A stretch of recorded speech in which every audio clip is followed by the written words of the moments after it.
Gladiators, I wanted to provide a trigger warning. This episode contains mentions and material that it relates to self-harm. We want to ensure that at all times that you remain safe. So as you go through this episode, at any time that you need assistance, we have links for support in the description box below.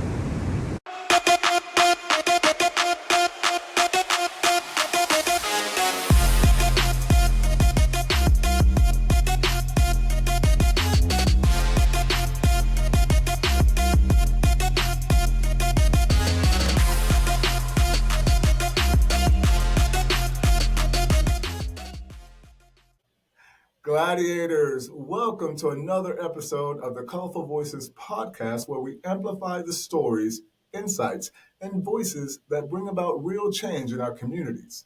I'm your host and fellow gladiator, Timothy M. Jones. And as always, it's an honor to be with you all. Before we get started, I want to remind everyone to hit that like button, subscribe to the podcast, and share this episode with someone who needs a little inspiration today. Your support helps us continue these important conversations and reach more people in need of mental hope, healing, and action. It's a free way to energetically support our channel. Today's episode is extra special. We're diving deep into the power of resilience, leadership, and creating safe spaces for everyone to thrive. Our guest is someone who exemplifies these values every single day. He's a thought leader, a strategist, and someone who's dedicated his life to empowering others. It's my absolute pleasure to welcome my friend and colleague, Stephen Weierman. Stephen, welcome to the show. And first and foremost, did I pronounce your last name correctly? You did. And most people don't. I'm proud of that. Before we really begin, earlier in the week we had a conversation, and we had a little bet, and the bet was if you could accurately spell my middle name, and you did on the first go, and I made a promise that I said you win a prize from that. So when we finish the today's show, I'm going to let you know what that prize is. But thank you so much for being with us. You've been a beacon of light. Well, thank you for having me. Absolutely. Stephen, you've been a beacon of light in this space, advocating for those who often don't have a voice, whether it's through your leadership in the community or your work in our private sector. You've helped countless people find their strength in their own journeys. So thank you for joining us today.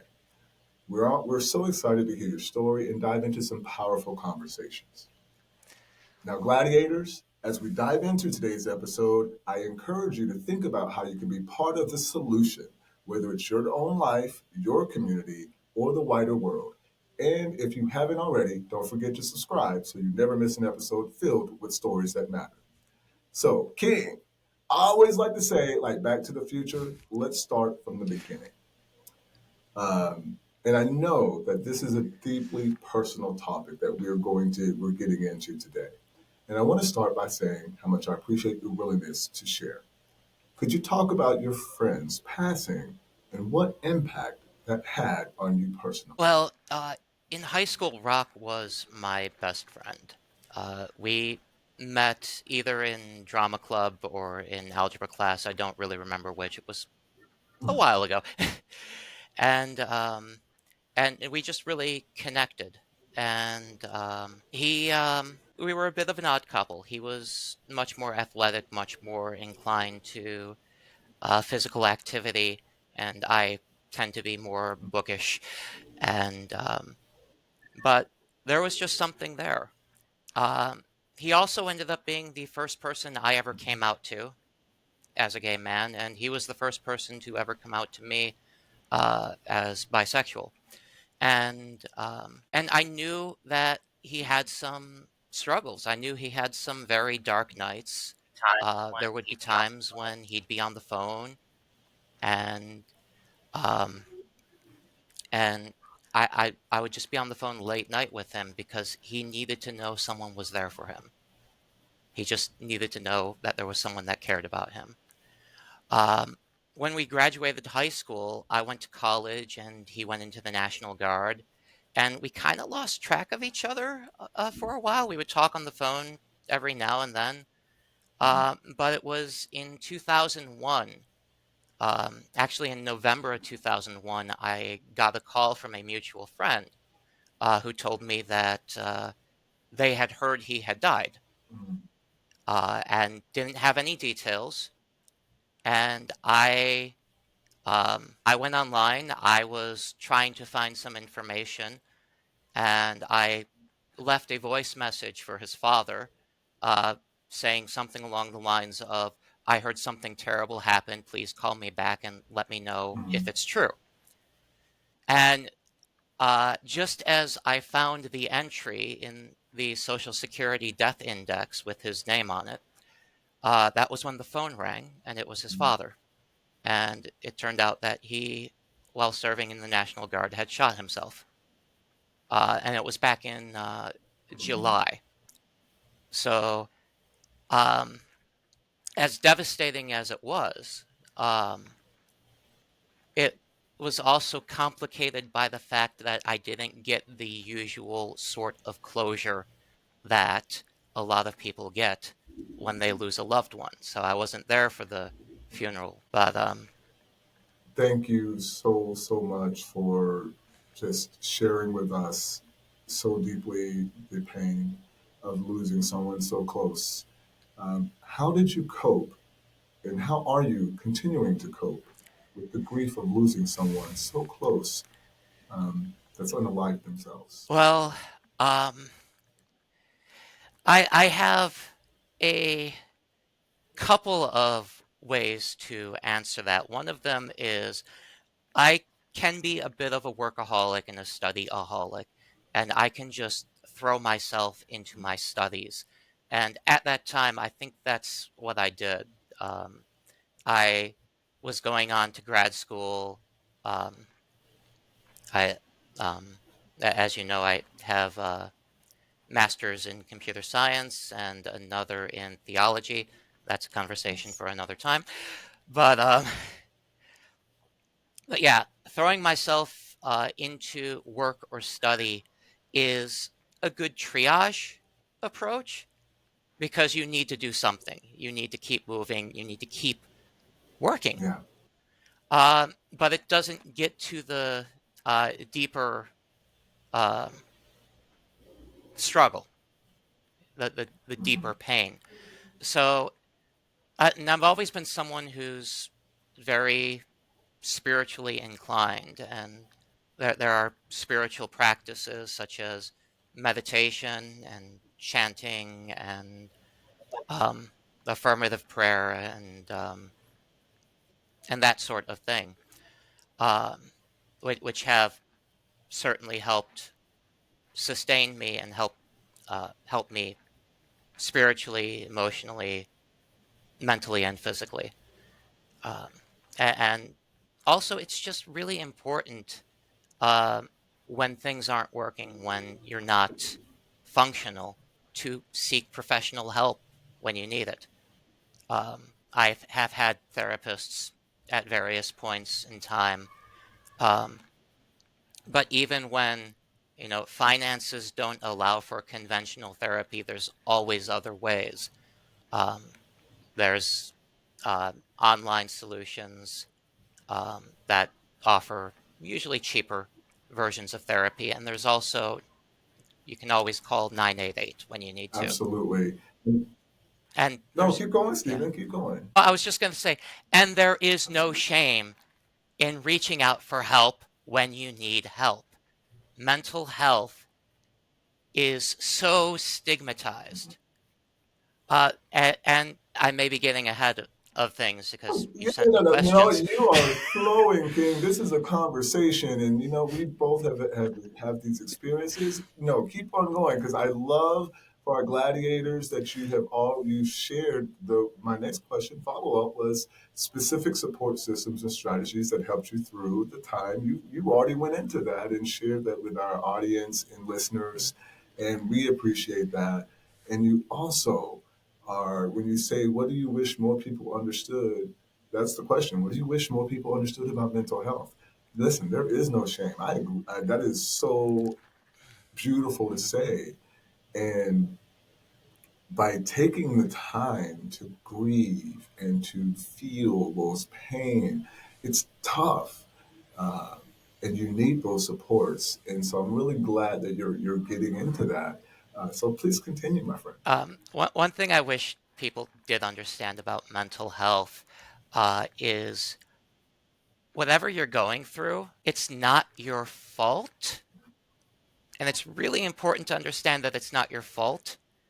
It is your responsibility. And you need to be proactive I want to to real take the quick, steps that you Stephen. need to That was take. really interesting, and I want Yes. to tease that out. I've never heard that before. Well, let's go a little. Let's unpack that a little bit. I think that's there's a nugget there. What do you mean? It's not your fault, So, but it's your responsibility. so there's a couple of ways I want to tease that out. One is that word responsibility. I like to pull that word apart. Response ability. It is about your ability to respond to whatever situation you find yourself in, whatever you're going through. And there will be some days, perhaps, that getting out of bed takes a lot more effort for some people than others. It really does. We've all had those low days, especially those of us who have struggled with, chronic depression, who have struggled with suicide ideation. Um, and it's important to recognize and acknowledge what you're going through, what limitations you're facing in the moment, and to do what you are able to do to care for yourself in that moment. And thinking like, for example, if we talk about physical health, if we talk about having a healthy diet, um, you may be limited in what you have access to, and that may make you sick. At the same time, if you take the steps to try to get healthier food in you, and if you learn that you need that healthier food and you start to eat in a more balanced way, that will help restore your Absolutely. health. And it's the same with mental health. You need to take whatever steps you can take. And when you can't take all the steps that you want to take, you need to be incredibly gentle with yourself. Someone told me once that when it's important, you have to say it. You have to repeat it uh, at least 3 times. So could you say what you just said 2 more times? When you can't take those steps that you want to take, when you're not functioning at the level that you wish you were functioning at, you need to be gentle with yourself. You need to honor where you One are. more time for the folks in the back, so they get this message because this is a very powerful. Wherever you are, you need to honor that and you need to be gentle with yourself. I could not agree more. Stephen King. On a lighter note, let's shift for a moment.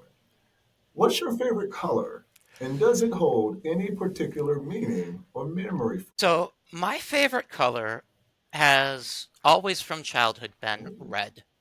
I have always liked bright red, and it is the color of passion, it is the color of love, it is the color of righteous anger. It is a color that it is also the color of a rose or a beautiful Mhm. sunset. And it's always been like I'm a Leo. So underneath my quiet demeanor, there is a lot of passion there, and Yeah, you've seen it. and absolutely. And what I love about red, and I love that you said righteous anger, because anger is a powerful emotion, and when we're helping, we're healing, and we're moving in action. It's not about having the kumbaya moment. No. It's about being able to be angry and then walk back from that. But and also being angry at that red level, but it also not being your emotions. Swimming, taking over your emotions. For the longest time, that was one of the things, emotion. Timothy, what about emotions and support? Mental health allowed me to check that and really get a handle on my emotions to begin to see the other sides of the conversation and to understand where I might have dipped. So I love that you said righteous red, and because of red and righteous anger. As we continue to switch gears a little bit, because I sent you these questions, I also wanted to get your thoughts because I know that with your background, what are your thoughts on quantum computing? It's a field that feels almost futuristic, but it's becoming more relevant every day. How do you see quantum computing potentially impacting industries or society in the next decade? Yeah, it's good that you described it as futuristic because it is still very much an emergent field, and progress in it has been rather slow, and probably slower than the people working in it would like. But uh, it is going to without getting too much into technical details. It is going to literally change how we do everything right now. Because if it becomes a viable platform, that will effectively make all of our encryption methods, so all of those methods that we use to send secure communication, all of those methods that we use to conduct online transactions with credit cards or bank account numbers, that's going to become Mhm. obsolete. Quantum computing will break current encryption methods. So it's exciting, and it'll be exciting to see how it develops. At the same time, there's going to be a lot of pivoting that'll have to happen in the field if there is that quantum leap in developing quantum computing, but that quantum leap hasn't Okay. happened yet. Yes, sir. Now, my follow up to that is, do you think the development of quantum computing could influence fields like mental health or psychology in any way? Um, and I think yes, just because all of those things that are happening right now with generative artificial intelligence, which is a field I'm very much excited about as well. Uh, the ethical considerations of some of the corporations set aside for the moment. The development of the technology is very exciting. Uh, if the computing power behind that technology becomes um, or reaches a point where we'll have something along the lines of artificial general intelligence, this potentially could take the load off of mental health professionals who are already very much overextended because it will become possible to actually train the machine to serve that function. Absolutely. And that does Yeah, excite It, me. it excites me as well to be able to know that when you're going to your healthcare provider and you've established a relationship with them, that they have more time to interact with you and less time and have the software technology that's taking the notes, that's really uh, helping to really advance the the journey of that healthcare, your personal healthcare journey. So I absolutely agree with you there, Mhm. and so excited about quantum computing's change in our towards our civilization. Stephen, you've had such an impactful journey. You've experienced loss. How has your personal loss influenced the way you approach leadership and advocacy in your life and work? That's a great question. One way it has is it's really driven the direction my career has been going, in terms of what I am working on now. Um, I had a few years back in 2011, um, I felt a call to church ministry, and I entered seminary with the intention of becoming an ordained minister. Life happened, and that didn't quite play out the way I expected. Um, but one of the things that drove me to that was recognizing that the environment I grew up in and the environment that Rock grew up in was not supportive of our identities. And I felt a need to be the sort of minister that I wish we had growing up. And that has become like the church has been evolving, and that has become much, much more like there are many more open and affirming or welcoming congregations that are out there.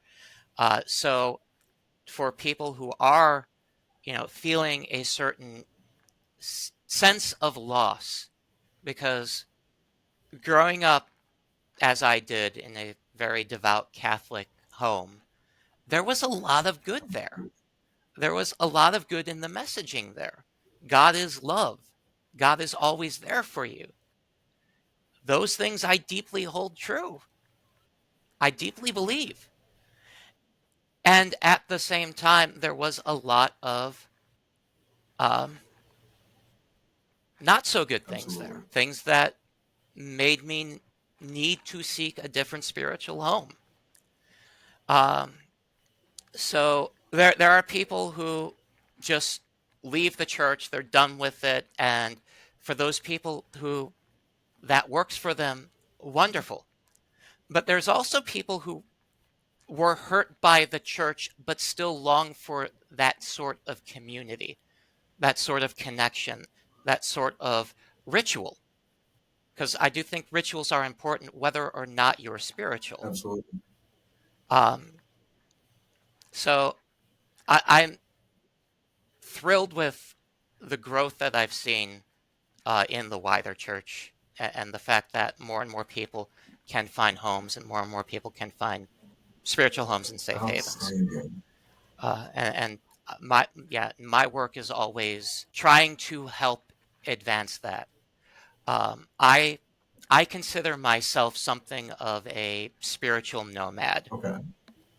Um, so I was raised Catholic, but in high school I also read Joseph Campbell and the Power of Myth. I actually had to read that Mhm. for high school, and that book had a profound impact on me. I was also gravitated towards Taoism and Buddhism, so I read the Tao Te Ching. I read Thich Nhat Hanh. I read a lot of things, and a lot of things resonated with me. Um, and I had been an active member of the Soka Gakkai, which is the largest lay Buddhist organization in Mhm. the world. Um, and um, I am also a member of the Centers for Spiritual Living, which is a New Thought religious science in that tradition. And one thing I see as someone who actively studies world religions, I love reading the Bhagavad Gita. I love Yes. reading everything. So one of the things I see as my call to ministry is helping people find their spiritual home, whatever that is. If that means they come to my church, wonderful. If that means they go to a different church, wonderful. As long as they find what it is that works Yeah. for them. And towards that end, I'm actually going to be announcing, well, I have announced on Facebook, but I'm going to be Okay. promoting this project I'm Okay. working on. Well, hold on. What the next question I got for you is what role does creativity or passion play in your ability to move through difficult experiences? Please share with us your project. Oh, man, that you've announced. So, Hold up. This. This is a special announcement. Special announcement, gladiators. So I have this background in theology, I have this background in computer science, and I love both of those fields. And I'm not terribly happy with the current state of Bible study Okay. software. There's a number of limitations. It either has a very narrow theological focus, which is fine for the people that it serves, or it has an exorbitant price tag. Um, and there's some other things that need to be addressed in some of those software packages. So as someone who is very much committed to uh, world peace, to ecumenical and interfaith understanding, I am working on developing a scripture study tool that will help uh, preachers, help religious studies students, or seminary students, or theology students, um, help them draw connections across these different traditions, help us better understand beyond our own tradition. And the grand vision is that this will um, ultimately evolve into an online service where people from different traditions can connect and dialogue respectfully and share their religious convictions in a safe space. And that ties back to what I was saying before about helping people find their own home. Absolutely. Wow. Thank you. Thank you, Stephen, for just existing in our world. And thank you for taking the bold steps and to see, say, and then act to change. I'm very curious as we begin to wind down our interview. When you reflect on the conversations that you wish you could have had with your friend, what stands out most? Is there? And I want to take a moment because I'm going to edit this again because I want this piece I'm going to edit. So I'm going to re-ask the question. Mhm. Rob is his name. Rock. So I Rock. thought I heard Rock, and I want to Yeah. pay tribute by mentioning his name. When you reflect on the conversations you wish you could have had with Rock, what stands out most? I wish I was more forthcoming about how I felt about him. I know he knew that I loved him as a friend, but I did care very, very deeply for him. I also wish, um, I wish that he knew that there were other ways out, and I would have, if I could break the space-time continuum to bring him back, Yeah, I would. But I also make my peace with the fact that I know that he is at peace. I'm gonna edit all that out, but it's all great. The baby noises. Is there something you would have wanted Rock to know or feel outside of what you just added? I would have wanted him to know that he is loved and that he came from love and he is love. That is what I want everyone to know. And you know, Steve, You come from love and you are love. say it one more time. And you are capable. Better say it again because you know what I said. You know if it's important, you got to say it 3 times. So Yep. you got to say that Yep. again. That's powerful. You come from love and you are love. Last time, You come from love and you are love. And let me actually say what I mean absolutely. by that. As someone who believes in a higher power, as someone who believes in God, and as someone who deeply believes that God is love, that God is light, that God is life, you are a manifestation of divine love. We are here to love each other.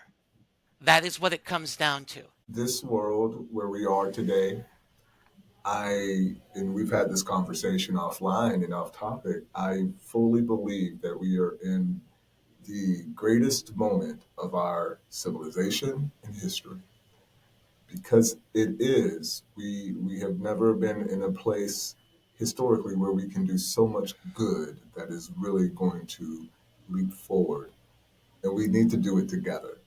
And the only way that we can do it together is we have to begin to converse again. We have to be able to disagree again. We also have to garner common sense and allow extreme extreme views on either way. We have to be able to have come back to the love and to root that love. I saw this quote this on September 12th, and I think we all need to remember this. What is the best way to honor folks, those that we lost on 9/11, our veterans, in all era, anyone, is to be who we were on 9/12. It should not take 9/11 for all of us to come together and harmonize in such a beautiful way. But oftentimes it does. But Mm. in 2024, we are the healing generation that says, how do we do that? We put out this level of content and have these types of conversations. Mm. Not easy to have, but they are the conversations we need to have. And in following up with that, Stephen, what kind of legacy do you hope to leave behind? And you're just creating your legacy now. I'm asking what you want to leave behind, and you're creating your legacy, especially after experiencing the fragility of life in such a personal way. So that's I do feel like the software project I am working on is going to be a part of that legacy because it's not just a software project, it's a way for me to bring all of my theological learning together in one place and to help, as I said, help foster connections, help foster respectful dialogue where people, know how to actively listen and know how to be present with other people. Um, Another aspect of that is uh, you also know I've been working on a book. It is very nearly finished. And as I wrap that up, I know what the next few books are going to be. So I've got a Oh, lot a lot that I'm putting out there that I'm going to be putting out there in the next few months. So it's very exciting. outstanding. But ultimately my legacy I think is um, I want to have a positive impact in the lives of others. I want to support others, whatever that looks like, however I can, given my time and talents. Wow. Stephen, your legacy is already starting off on an amazing footprint.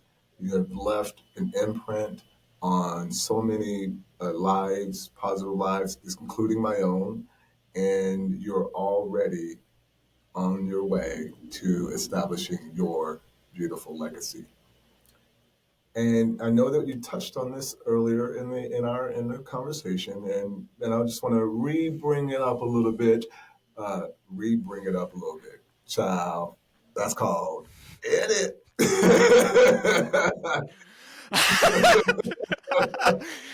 So, I mean, it's good to have some. It's good to have some bloopers for the B-roll. oh, absolutely, because that's exactly how I'm gonna. When you are, we're imperfect beings. How do you practice self care and maintain your own mental health, especially, and I especially when dealing with difficult topics like grief and loss? Daily devotions. I am a huge fan of daily devotions, especially the Daily Word and Science of Mind magazine. Or for people who are more rooted in the Christian tradition, I would also add to that the Jesus Calling devotional book. That is a wonderful book by, I do not remember her name, but I have it right here. Sarah Okay. Young. Great, great little devotional book. Um, so daily devotions, daily meditation. whether silent meditation or guided meditation, and there's so many YouTube guided meditations out there, um, especially some that are very much targeted towards whatever you may going Absolutely. through, uh, grief, loss of a loved one, grief of end of a relationship, or whatever you're going through. So devotions, meditation, um, prayer, and study. Uh, those are so important. One thing I came across that I love is, and I'm not sure who said it, but I'm going to repeat it because on the internet you just repeat what you hear, even if you don't attribute properly. Um, but it was everyone should spend 20 minutes a day in meditation, unless you're too busy, in which case you should spend an hour a day in meditation. Absolutely. If you're too busy to, And you could say, yeah, and you could say prayer instead. If meditation's not your thing, it doesn't work for everyone. absolutely. And one of the last few questions that I have for you is, what advice would you give to someone who feels like they're in a dark place right now? Remember that you're not alone. You are not alone. You are loved, and what you are going through right now is temporary. It will pass. It might not feel like it right now, but it will pass. Stephen, the topic of unaliving oneself, suicide, is never easy. It's one that as we've said throughout here, that we have to discuss it. We have to ensure that those who are in dark spaces, where we once were, where I once was where you once were, that there's help and support. And sharing our journey and stories is equally never easy.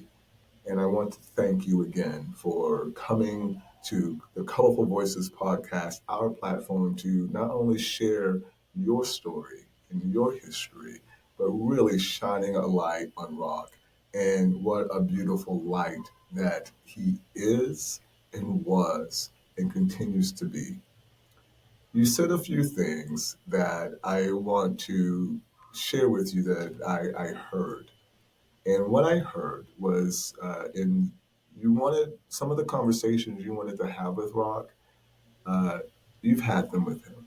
He's had them with you. You made, and I'm so proud to tell you, he is so proud of you, and he loves you. I'm saying that because I know that when we lose someone, they don't want to leave. They just feel that's it. And there's no way out. But that love is equally there. And I want to thank you for just being present and continuing that healing journey. Gladiators, this is not the end of the conversation. This is the beginning of the conversation. And we invite you to have a conversation with us. In the comment section below, please put some hearts there. If you want to shine a light on a loved one that you want to honor, let us know. Stephen, my last question for you is, if you could take the final 2 minutes of our time together, and I want to gift that time for you, for whatever you like, for our gladiators. And gladiators, we're going to see you on the next episode. Stephen, these last 2 minutes. I was not expecting that. Oh, oh, by uh, the way, I didn't. Stephen, because you, let me, so this is called edit. yes. Stephen, I'm so ecstatic because one of the ways, edit, Stephen, at the beginning of the podcast, I shared at the beginning of the show, Stephen, my friend, thank you so very much for joining us on our fifth episode. We're growing exponentially, and I'm so grateful for your time today.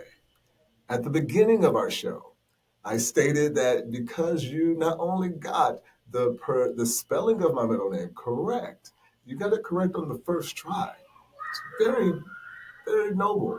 And you had a gift and a bonus. And that gift is I want to ensure that our last 2 minutes are yours for our audience. And as I sign off and I say, gladiators, please comment below. We want you a part of this conversation. Like, share, subscribe, and hit that notification bell when we go live. I welcome you to be on our show at any time to promote your projects, to shine a light on your book. We are a community of one, King. And these last 2 minutes are yours. Thank you for that. And Timothy, thank you for all the work you're doing with Colorful Voices because now more than ever, we need people like you who are making these connections, who are giving platforms to people who need to be heard, and not just me. So I do want to thank you for that. Uh, and I actually do have something for you. Oh, okay. I wasn't expecting Uh, that. and and this was something that hit me a couple days ago. I've been slowly cleaning my house, and I have this, and Spirit said, "This is for Timothy." Uh, so anchors are important Yeah. symbol for me because I believe that you need to have some anchor, and that anchor needs to be something that is within, something that is so a part of you, it Yes. is you. It's that thing that keeps you living, that thing that keeps you not just alive, but living. And I have this, which you probably know what this is. Wow. It is a little desk sextant, nautical sextant, and I would like for you to have this, and I will bring it with me to Kohatch next time I'm there. Thank you. And please accept that. Please accept that as a reminder of why you're doing what you're doing. And please keep doing what you're doing. And thank you. Okay, you wrong for that. I was not expecting that. Absolutely, thank you. Um, we are one community. I was so anxious about us getting going started. I'm so happy that we are. And anchors, being a Navy veteran, are so important as well. I totally agree. And gladiators, Stephen, I commit to you. I'm not stopping. We're not stopping. We are in action to lower the temperature and to help in love, kindness, and respect. If it's not those three, it's not me and it's not us. We are a tribe that supports and loves. And if you are looking for a home and a tribe, we invite you to join us, be part of the gladiator tribe and the movement, and allow your colorful voice to shine bright, like Rihanna said, like a diamond. Stephen, thank you so much. Gladiators, have an amazing time and on until our next episode. Bye.